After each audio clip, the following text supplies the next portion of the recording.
Good evening, everybody, and welcome to the Teacher Development Network, our in-house continuous professional development course. My name is Victory Omokumyo. I'm here speaking on behalf of the Teacher Development Network. Please feel free to connect with us, tdn.com.ng, our website, www.teacherdevelopmentnetwork.com.ng. Send us a message at convener@tdn.com.ng. My phone number is there. You can see it on your screen. Anytime, chat me up, and then I'll be more than willing to come in and assist you. If you need me to come and train your teachers and coach your teachers privately in your school, feel free, chat me up, and be sure that I'll be there to help. Today's class is going to be, this is our first training for the month. The topic today is creating a learning stimulating environment. Creating a learning stimulating environment. Key to improving children's learning performance. Creating a learning stimulating environment, key to improving children's learning performance. So let me ask a question. From what you have seen on your screen, I'm sure you can see my screen, Teacher Angela. Yeah, it is. Can you tell me, what can you tell me? Just tell me 2 things you can tell me from this classroom. You say? Hello? Yeah, I'm hearing you, Teacher Angela. Go ahead. Tell me one thing you can tell me from this classroom that you think it's anything good or bad, anything.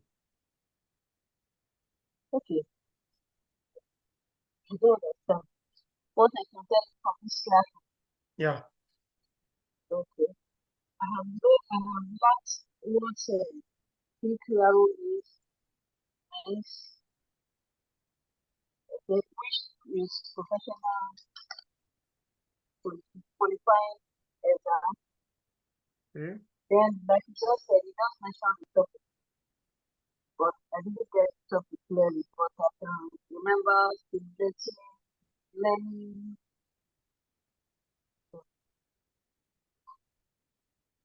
Okay, it's fine. It's fine. Thank you very much. You tried. You tried. Now, Mr. Rufai, can you hear me? Yes, I can hear you, sir. Okay, looking at this, what's on your screen now? This classroom, Yes, seeing this picture, what comes to your mind? So, what I'm seeing from my screen is that teacher he wrote a question on the board, and also the answer is there. So it's like the children are she's now trying to ask questions based on what is on the board, and already the answer is there. That's why I can see the children are raising up their hand to answer the question. Why the question it has been already answered. Okay, good. That's what I can see. You can also see from the classroom here activity. Mrs. Angela, can you see activity? Yes, I can hear you. Can you see Okay, action? it's not Action inside this classroom. Okay, go ahead with your own. Now tell me, what do you see in this classroom? Creating a learning stimulating environment. Yeah, this classroom now, Teacher Angela, what do you see there? Okay, what I see there is a teacher and pupils learning together. Okay, good. Now you will see activity. Am I right? Yes. You will see involvement. Am I right? Yes. You see that children are involved. Yes. You see everybody's involved. Everybody's involved. Nobody is sleeping. Nobody is folding hands. The children are active in this kind of classroom. I'm sure you want a classroom that is as active as this. Yes. Good. Now, this is the reason why you have to find out how this teacher did it. Okay? Introduction. A learning stimulating environment is more than just a classroom. I'm talking to us both as parents. It is not only in the school a child learns. Hope you know. The child learns at home. He learns in the church. The child learns everywhere available. So a learning stimulating environment is more than just a classroom. It is a space in which children feel safe. The children feel supported. The children, they feel aided in their pursuit for knowledge, as well as inspired by their surrounding. You know, when many people hear, oh, your environment should be learning stimulating, they are talking about decoration. No. Decoration, stimulating learning is beyond decoration. Now, Teacher Angela, I want you to think, when you were in primary school, how was your classroom like? Your classroom, does it support you to learn without your teacher being present? Or is it only when your teacher is present you learn? Can you learn even without your teacher when you were growing up, primary and secondary school? Yeah, like in primary school,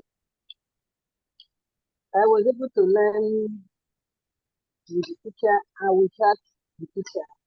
Okay. Why I say so is this.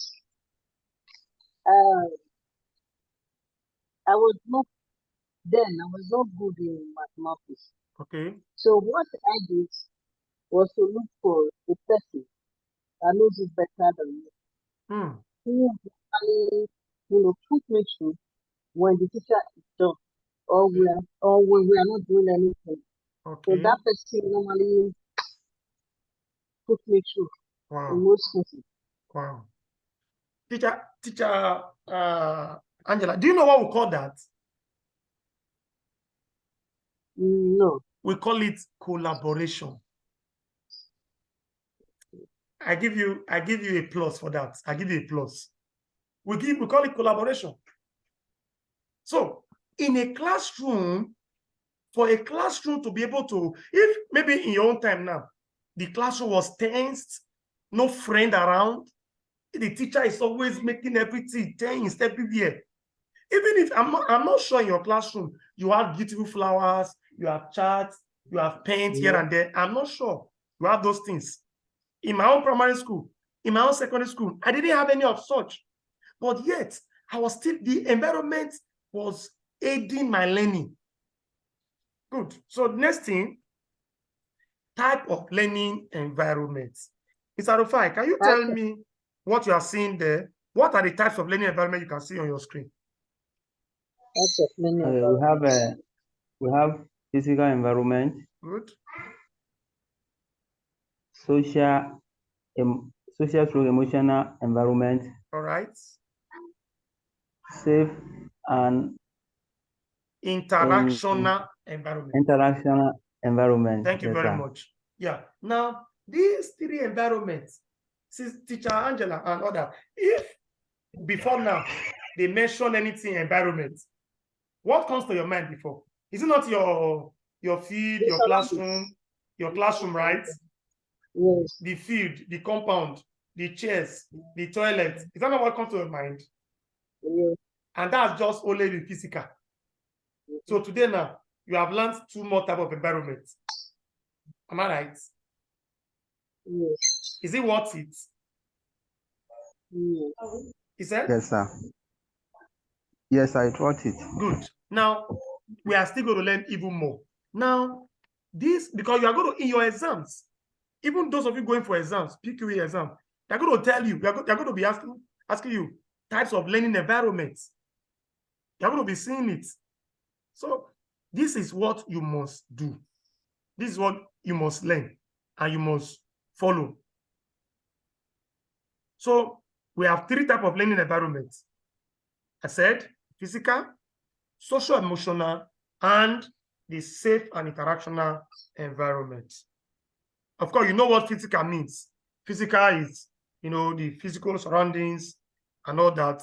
Social, emotional, that caters for the affective domain of learning. Teacher Angela, can you tell us what domains of learning do we have in education? Domains of learning. Yes. Okay. That is psychomotive. Good. Affective. Beautiful. Then the other one. Cognitive. Thank you very much. I'm sure you got a first class one.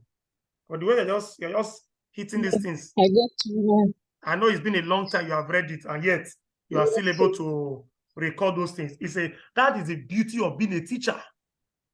I can tell you, if you have not been a teacher, I can tell you that you will not be able to remember all these things again you are saying now. That's the beauty of being a teacher. So the next thing we want to look at now, principles of setting up a learning stimulating classroom. How do I set up a learning stimulating classroom? How do I make my classroom learning stimulating? How do I make my home learning stimulating? Number one principle is a principle of what now? Let's say together. Hello? Let's say together. What is the number one principle you are seeing on your screen? Oh, let me go back. You're not seeing it? No, I have to maximize it before I can see it. Number one is critical thinking. Mr. Rufa, are you still there? Critical thinking. Critical thinking. Mr. Rufa, are you not seeing it? Yes, I'm seeing it. Critical thinking. Yes, that's the number one principle you must not fail to imbibe. Critical thinking. Critical thinking involves the cognitive domain of learning. It involves the cognitive domain of learning. That's what critical thinking involves. Cognitive domain of learning. Number two is let's not rush it now. One, I say critical thinking. How will I develop critical thinking in my students? I'm sure you are writing, because you are preparing for an exam. You need to read. So ways to develop critical thinking in students. Number one, encourage project-based learning. Number one is what? Encourage project-based learning. This is how you can help students develop critical thinking. Go ahead, Mrs. Angela. Please come again. With what? What you just said. All right, I said. Is it one of the ways to develop critical thinking in students? Yes. One of the ways is what? Encourage project-based learning. Okay. Project-based learning. Now, it means that you should always center your teachings about a project, about a case study. You should use case study. How do you do that? You can use stories. You can use real life situation. Real life situation. For instance, Auntie Angela, what subject do you teach? I used to be. Is that? I'm teaching in primary section. Okay. What subject do you like? What subject do you like best? Mathematics anyway. Mathematics, beautiful. Did you do mathematics education? Not really. I did the vocational education. Oh, beautiful. Beautiful. Secretarial option. Okay, beautiful. Now, in mathematics you have to teach fraction to a primary 2 child. Are we together? Yeah. Yes, sir. For you to teach fraction to a primary 2 child, you may just come to class and start blowing grammar. We have 2 types of fraction, 3 types of fraction. We have this fraction, mixed fraction, improper fraction, that fraction, and you're just blowing grammar. They will not understand you. They won't think. But when you bring a full paper to class, A4 paper, 1 full sheet, you tear it into 2 equal parts. Don't say anything. Ask them, raise it up. What is this? What would they tell you? They will take the paper. Eh? tear it and raise it up, right? Yes, you tear it into 2 equal half, then raise the 2 up now and ask them to just discuss what is in your hand. And they will tell you something like, auntie, this is half. This is half. Am I correct? Am I correct? Yes. When you tell them, okay, you see this half paper and this half paper, let's join it together. You get a water gum. You gum that paper together and raise it up. What would they say? Whole paper. Whole paper. And that's 1 paper. Am I right? So you not tell them half plus half, join it together is 1. 1. Do you think those children will forget that lesson easily? No. No. Because they've been able to think. So next time now, when they have any problem, they will quickly know how to use their hand to find solution to it. Are we together now? I remember I used to teach a child in those days when I was still teaching in secondary school before I got into the university as a lecturer. Now, each time I'm teaching this child, I will observe the child writing things in the air. I don't know that you understand me now. Yeah. So I was now wondering, I said, why is the child writing things in the air? If you ask him a question, he will have to write in the air before he answers you. So I now observe, find out, I found that this child has a private home teacher who, anytime he's teaching, we do the thing in the air. 1 + 1, we count 1, 2 in the air. I said, okay, that's how the child learns it. You see now, project-based learning. Number 2 way to develop critical thinking, I'll be a little bit fast because of my time, is freedom to learn. Is what? Freedom to learn. Yes. My teacher told me when I was in teachers training college many, many years ago, he said, one of the intelligent way to know a good teacher is that the teacher will show you where to look at, but will not tell you what to see. Angela, did you hear what I said? Yes. The teacher will tell you where to look at, but won't tell you what to see. Are we together now? Yes. Good. So you see, you must give your learners freedom. Don't coerce them. It must be this way. You must learn 1 + 1 today. No. This child is fast in learning. For instance, now, my son in the house, I bought some books for him when I traveled. The auntie called me yesterday or say, sir, this child has passed this stage. It's no more ABCD 1, 2, 3, 18. This child is already doing 4-letter words. This child is already spelling 4-letter words. And it's just in nursery 2. 4-letter words normally is from primary 1, in some schools. But my child is already doing 4-letter words. The teacher said, please, don't drag him back. Don't drag my boy back. Leave him alone. Buy him books for primary 1.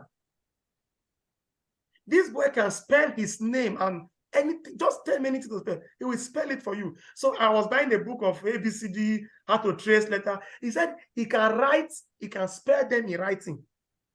What am I saying? That's a teacher that gives the children freedom to learn.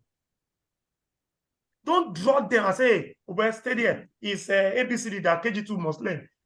Be learning it. And that's why I tell teachers, all these A is for apple every morning in class. We are wasting the time of many children. Every day, A is for apple, B is for ball. These are things the children watch in the television at home. Come on, give them freedom to learn. Are we together now? Yeah. Number 3 is connect stories with related concepts.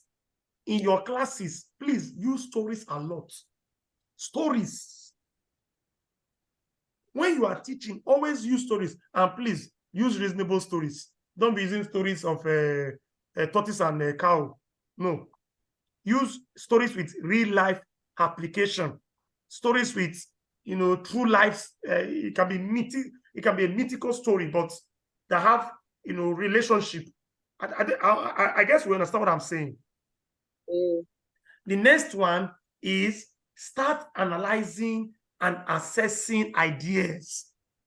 Once you see this child say something, don't throw it away and say, shut up there. What do you know? No. I say, even me, your teacher, I have not read to that extent. No, sir. No, ma. Don't do that. Make sure you analyze the ideas. Make sure you look at these ideas critically. It's very, very important. Are we making progress at all? Yes, sir. The last thing you must do to enable critical thinking is embrace active learning. Active learning. Learning to think critically will help students analyze information and not take it at the face value.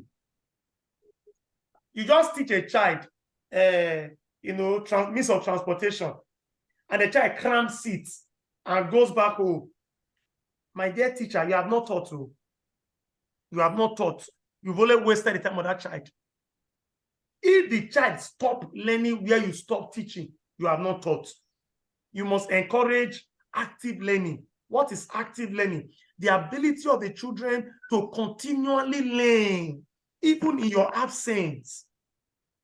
Hello? Are we communicating at all? Yes, sir. Thank you very much. So, any question in this one we have learned now? And you have any question?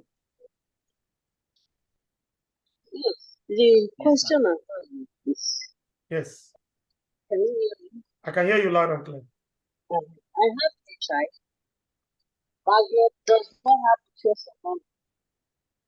So how do I handle such? Sorry, come again with your question. I have a child that does not even show interest in learning. Okay. When I try to teach her, she dodges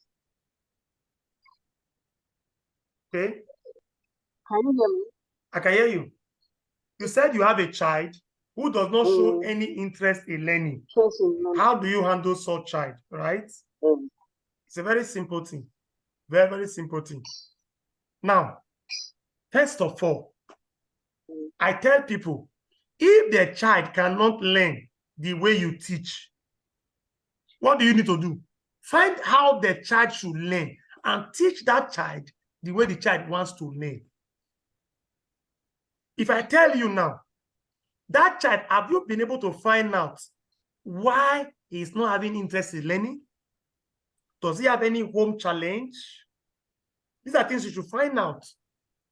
Sit that child down. Maybe you need to change your method. If I ask you now, that child, is it a kinesthetic learner, an auditory learner, or a visual learner? I'm sure you understand that children learn in 3 ways.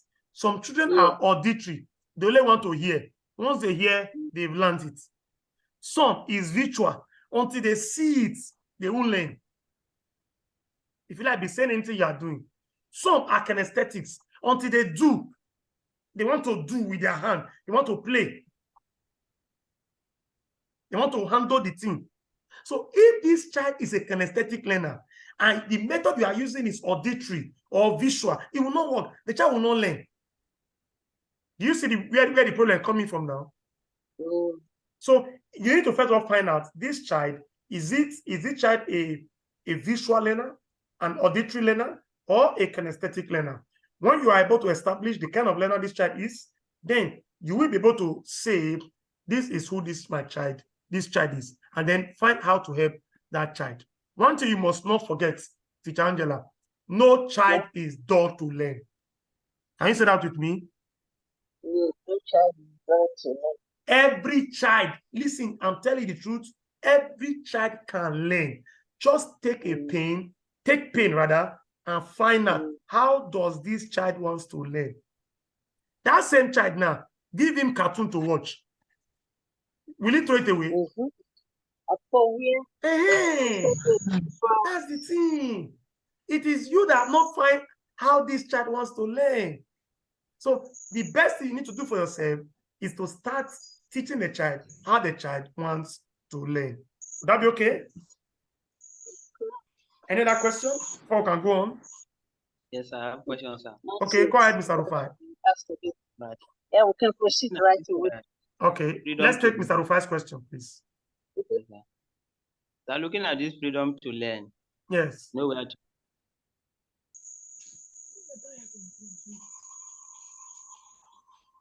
in a situation, children in your class. Yes. Like some, and there are some group that can, maybe let's take for instance, some can spell 4-letter words, some 3-letter, 2 letters. Why some cannot? They cannot even read ABC, and have this variety of class, variety of children in a single class. Yeah. So how can we manage, considering the time? How can we manage such class? Good. Now understand that you have a limited time in that class, and you have different kind of learners. That is why you need to approach it with what I call differentiated instruction. Differentiated instruction. That's the technique you will use. Okay, maybe during this week, I'll prepare a training on differentiated instruction, and I'll train us on it. Would that be okay? All right, sir. Yes, sir. Mrs. Angela, do you understand the question he has asked?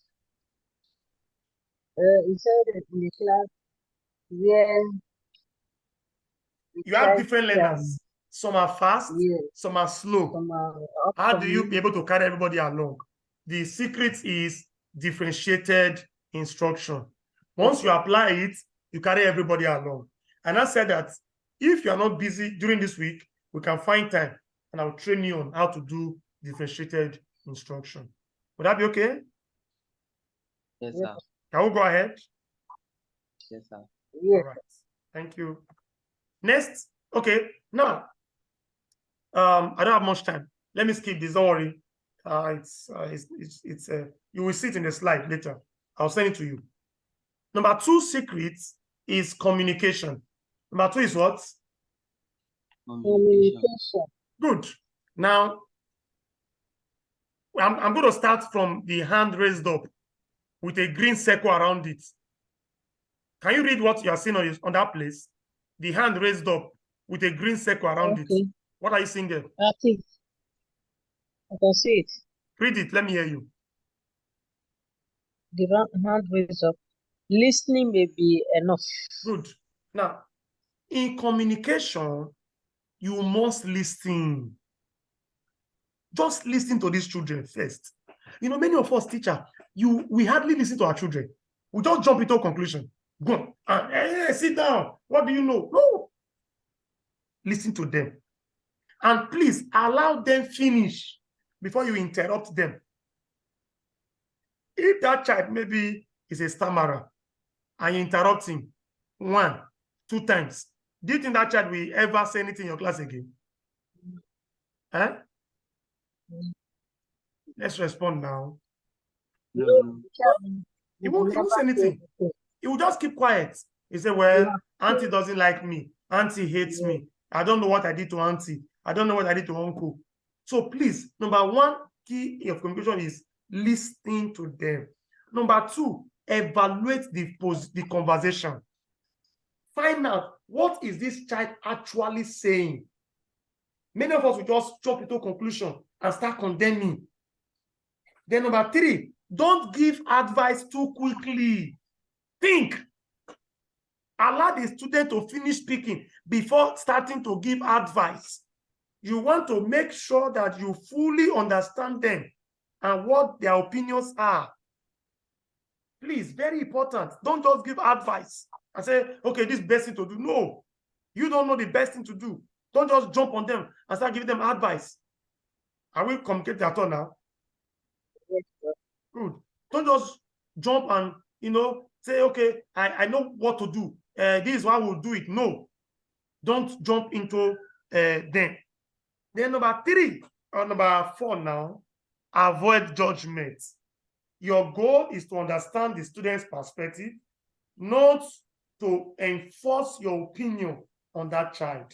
And say, oh, hey, you are at fault. No, please, I beg you, do not judge the child himself. You can judge the actions. Do not judge the child. You may want to ask me, how do I judge the action? And how do I judge the child? Do you want me to answer that question? Yes, sir. Now, if a child steals, in class, for instance, I want to ask now, Auntie Angela, is stealing a good thing? No. Huh? No. But you know that you can judge the child without judging the action. For instance, stealing, which is very bad. Instead of calling the child a thief, Ade is a thief, Ade stole this thing, Ade is a bad boy, Ade steal, no. Address the action. Stealing is bad. Do not steal. So address the action Ade has committed. Make Ade know that what he has done is bad. Don't tell Ade that Ade is bad. It is the action of Ade that you should address. And then dissuade Ade from perpetuating that action subsequently. Hello? Are we flowing at all? Yes, sir, we're with you, sir. The next one, show empathy. Show empathy. These children, they have feelings. Don't put your own negative feelings, your own negative opinions on them. No. Show empathy. Consider why they are the way they are. A child came to school in the morning, moody, he's squeezing face, and you just start shouting, oh, you didn't do your assignment again, Abi? You want to eat out to cover up? Come on in there here. I will beat you today. No. Find out what is the problem. What is the matter? How did this thing come to out the way it is? The next one is use positive body language. When the child is talking, you can be engaged, show that you're interested, like be nodding your head. It's not that a child is talking to you and you're pressing phone. As an adult, if you are the one, will you be happy? Answer me now. He will be discouraged. So that's why use positive body language. If it is, okay, yes, oh, you use those reinforcing languages on the child. Are we okay? Yeah. You can be nodding your head. You can, relax your body posture. You can fix your eyes on that child. Don't look away. Don't be looking at something else. Let the child know that you truly are interested in what he or she is saying. Then, as the child is going on, please ask them questions. Even if you really understand what the child said. Oh, do you mean that you didn't eat to school this morning? You say, yes, uncle. Or no, uncle. That's not what I mean. What I mean is that the food was ready, but because I was late, that's why I didn't eat. But my mommy had to pack it for me in my food flask. And, the child will not explain better. When you ask the child questions, it shows that, yes, this my teacher really have interest in what I am doing. The next one is paraphrase. Paraphrasing is a way of, saying what they have said again. You say, okay, so you trekked to school today. Wow. The child said, no, I didn't trek to school. Or yes, I trekked to school. So paraphrasing is a way of reinforcing a particular comment that the children have made earlier. Question?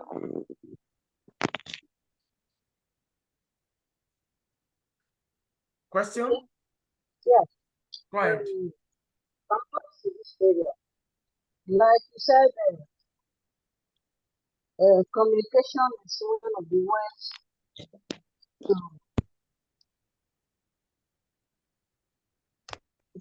to enhance critical thinking in children, right? You are correct.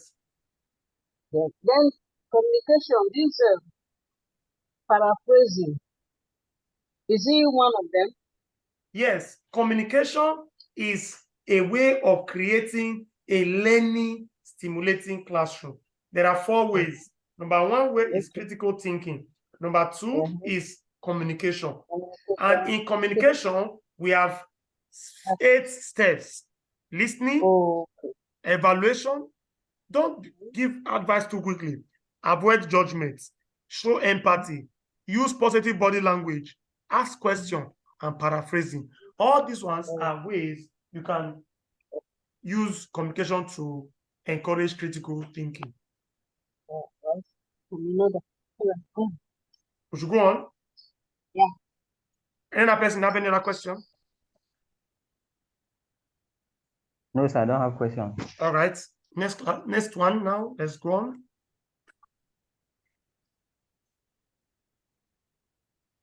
Number 3. What is number 3 there? What are you seeing on your screen?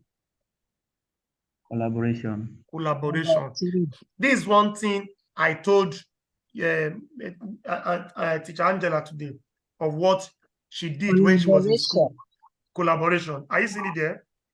Yes. Now, there's what we call the think, pair, share principle. We call it what? The think, pair, share principle. Again, think, pair, and share principle. Are you seeing what's on your screen there? This principle is very important. What is, you have a class of 4 pupils in your class. Are you following me now? Mm-hmm. After teaching, separate all the 4 of them. Go and think. Think. Write down your questions. Think and write down what? Your questions. Individually. Each of you, go and think. Write down questions that you have. Round number 2 stage is pair. Pair them up. Depends on the size of your class. It can be 2-2, can be 3-3, can be 4-4. Pair them up. 3-3, 4-4. As you pair them up, you now say, allow students to turn to other partner and discuss their responses. Give them time. Can be 5 minutes. Okay, 2 of you, 3 of you now. Those questions you have written down, I have discussed it amongst yourself. Find out, okay, Ade or Chiamaka and the other, okay, find out, discuss. The question they wrote down, they will not ask each other. What do you think about this? Okay, this one is like this, so that one is not like this. They will find out. They will discuss. Then number 3 stage is share. Each of those pair now, group A, discuss with group B. Tell us what you learned. Tell the class what you have learned. How you have been able to answer those questions. Group C, tell us what you have learned. Group E, tell us what you have learned. By so doing, you see that you are able to go around. You have satisfied everybody now. They will not share idea. Then maybe there is a point that group A missed. Somebody in group D will say it. And one thing I have learned about this collaboration, children learn faster from their peers. But remember, you, the teacher, you are there to guide them. Hello? No, sorry. I didn't know I wasn't muted. Okay. So like I said, children, they learn faster from their peers. So it's important that you give these children the opportunity to learn from themselves. Don't stop them. Maybe what group A missed, group B will pick it. Maybe what group B missed, group C will pick it, or group D will pick it. But you as the teacher, you must be there. It's a guided process. You must be there to make sure that whatever they are collaborating on, you are guiding it so that they don't collaborate and throw you out of your job. It's very important.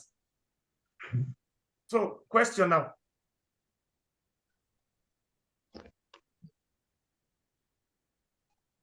Question?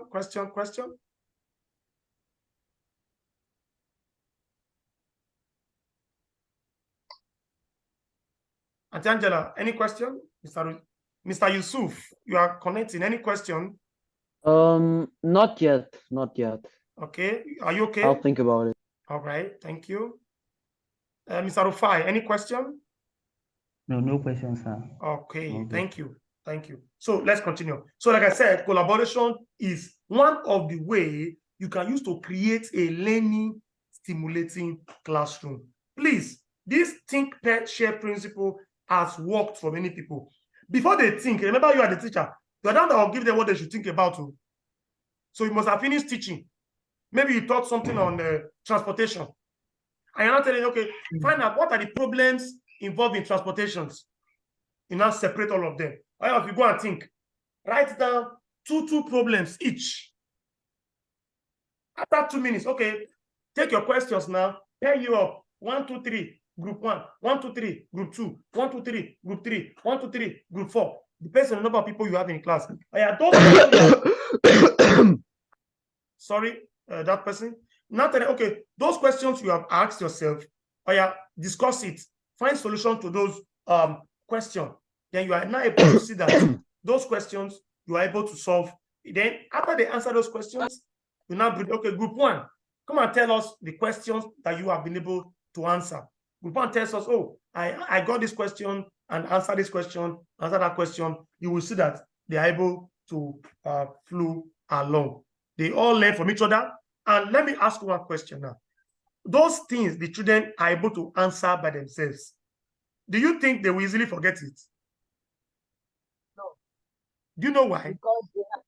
Because they develop it themselves. Thank you. Beautiful. Because it is self-developed. Because it is self-paced. They did it by themselves. They were involved.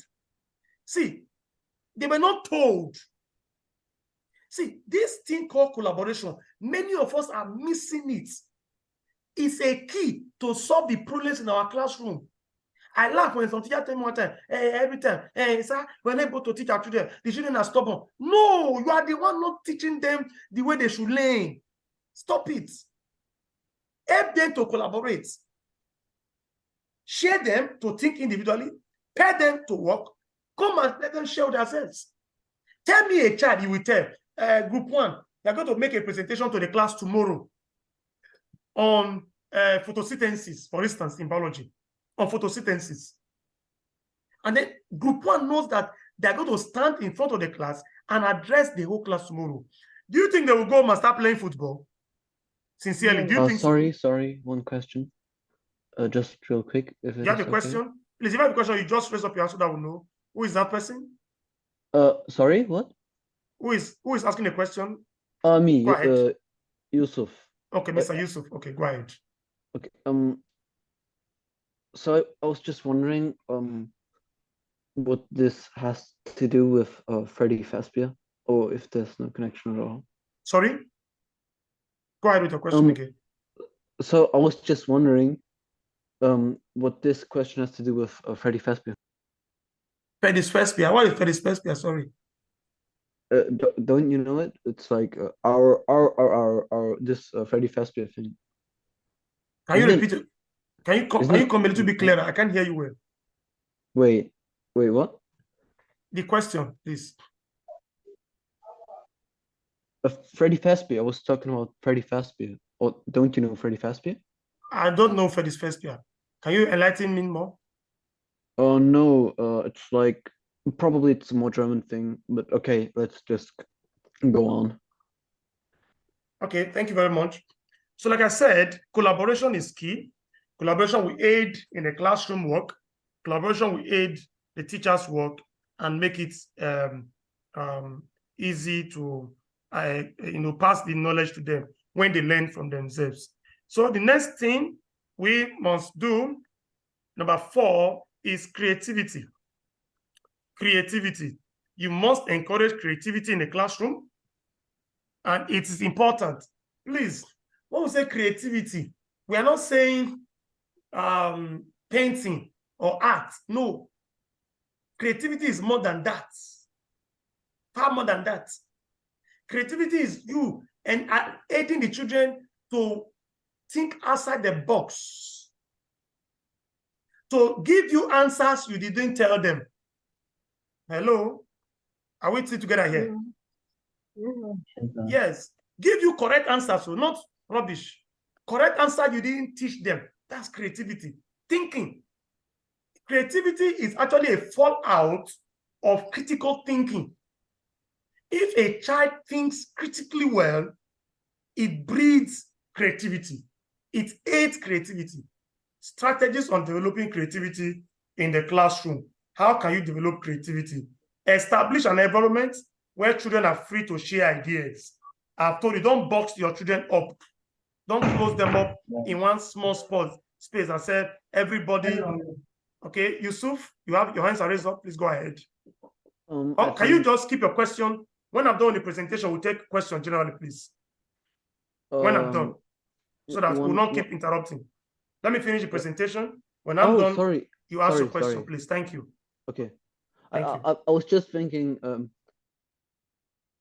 All right. Thank you very much. So, like I said, number one is establish an environment where students are free to share ideas. Is important.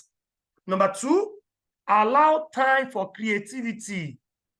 If you have a 50 minutes or a 40 minutes to teach in a classroom, don't just go to class and exhaust your 40 minutes. Give them time to think. Put some stuff on the table that will elicit that thinking.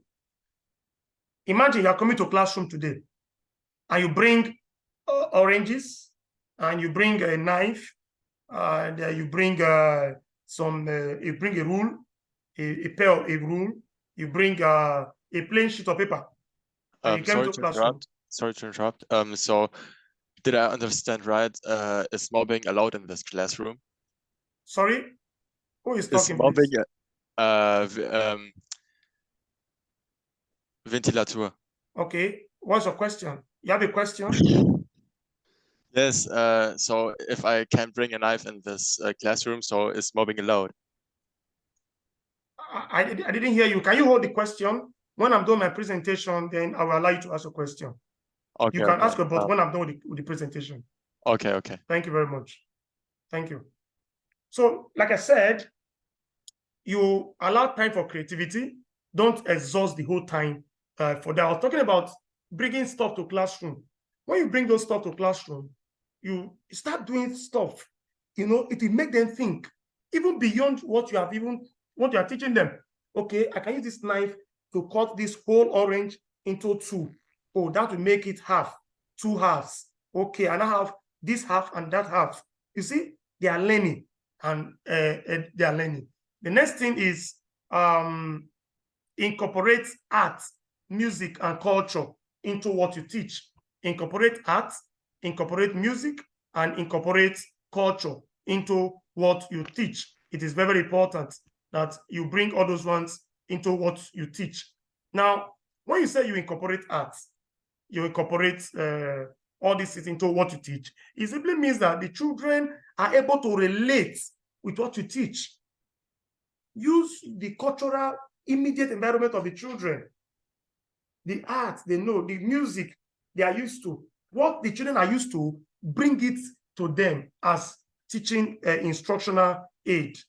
The next one is give students a starting point. Don't just tell them, go and think, create things. No starting point. No. Give them a starting point. Then offer assignment choices is very important. Number 6, I'll be a little bit fast because of my time, so that I can release others to, we have spent more than the time allotted for this class. Create diverse groups within the class. You'll be amazed with what they can do. Support each individual, be a mentor to them. Provide complete materials, guidelines, and the items they will need. Then give enough time for completion of the assignments. Very, very important. Thank you very much for your time. Thank you for listening. And if you have any question right now, I want to open up. You raise up your hand. I will give you the opportunity to ask your question. Okay, Yusuf, you can ask your question now. Do you hear me? I can hear you. Go ahead, please. Okay.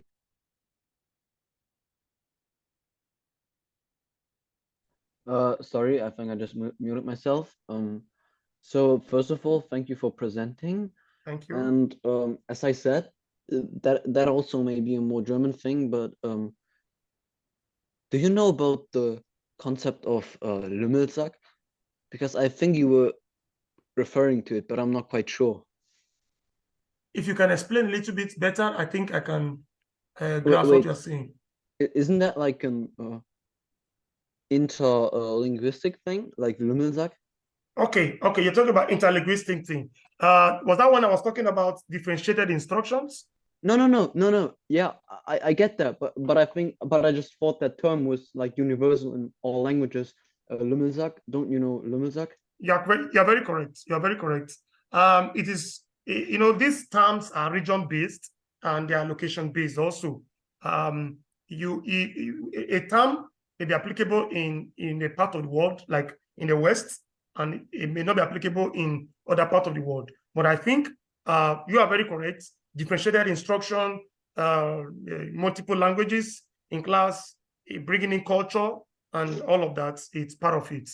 So thank you for your question. Thank you very much. So I'm just wondering, so you mean Lümmelsack, right? So you know that term? Yeah. Because I was just wondering, is it also a Lümmelsack in English? Yeah. It is. Okay, thank you. You're welcome. Thank you. Okay, Mr. Rufai, okay. Mr. Rufai, please go ahead, please. Mr. Melvin, I'm seeing your hand. You will ask your question. Let's take Mr. Rufai. Go ahead. All right, sir. Thank you for the presentation. You're welcome. My question is that how can we differentiate between critical thinking and creativity? All right. Thank you very much for that question. Now, critical thinking, like I told you, is the root. Creativity is the offspring, is the output, is what you see as a result of your critical thinking. If you have really done a thorough work, thinking critically well, the outcome, the result is creativity. So when you think very well, you'll be creative. Have I answered the question, Mr. Rufai?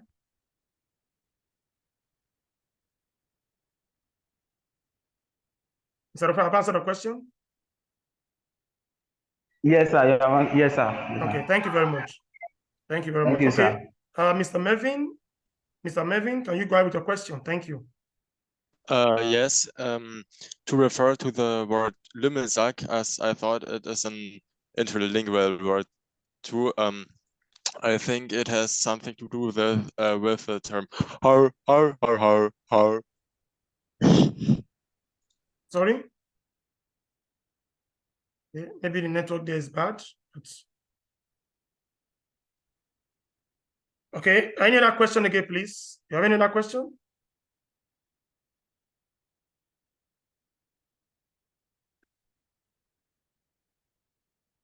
Madam Angela, you have a question?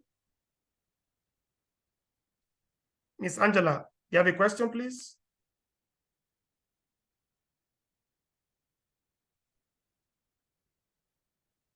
Pascaline, do you have a question? No, I don't have a question. Okay, thank you. Angela, do you have a question? Mrs. Angela?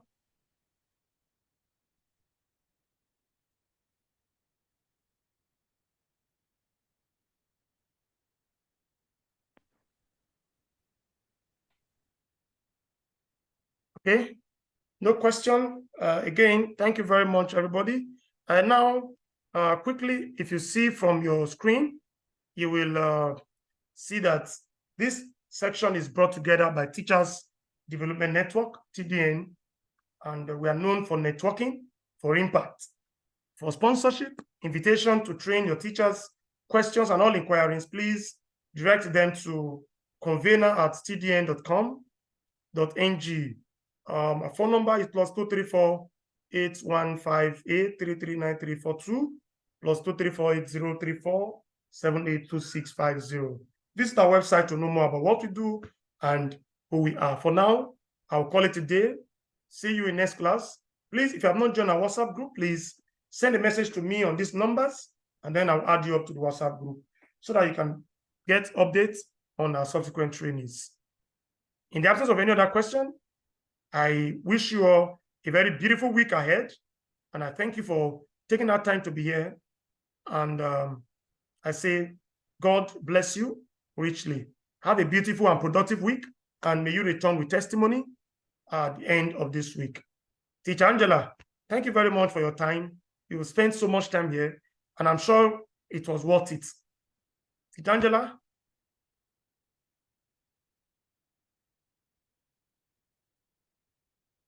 Okay, thank you very much. I've seen your hand. Okay, Pascaline, you want to say something? No, I don't want to say anything. I really just want to appreciate you for this forum and the platform, giving everybody the opportunity to speak. I didn't come early, but I learned one or two from your explanation. I really want to say thank you very much. Okay, thank you very much. Thank you so much. So please, you will do well to get back and inform your other colleague where you work, your school. Tell them, let them join our trainings. Let them come on board and learn. It's important you learn so that you become productive even in your teaching as you go. So our school resumes tomorrow in Edo State, and I'm sure in every part of Nigeria. I hope you put these learnings into a classroom. Now we have other videos in we have done before. Please, I'm going to post this video on our YouTube channel, and I'm going to put it on our group. Please watch the videos, go through the other videos we have learned, and feel free, interact with me, ask me questions. Those videos are there for you. Thank you very much, everybody, for your time, and I really want to say a big thank you again. We will want to call it a day here today because of our time.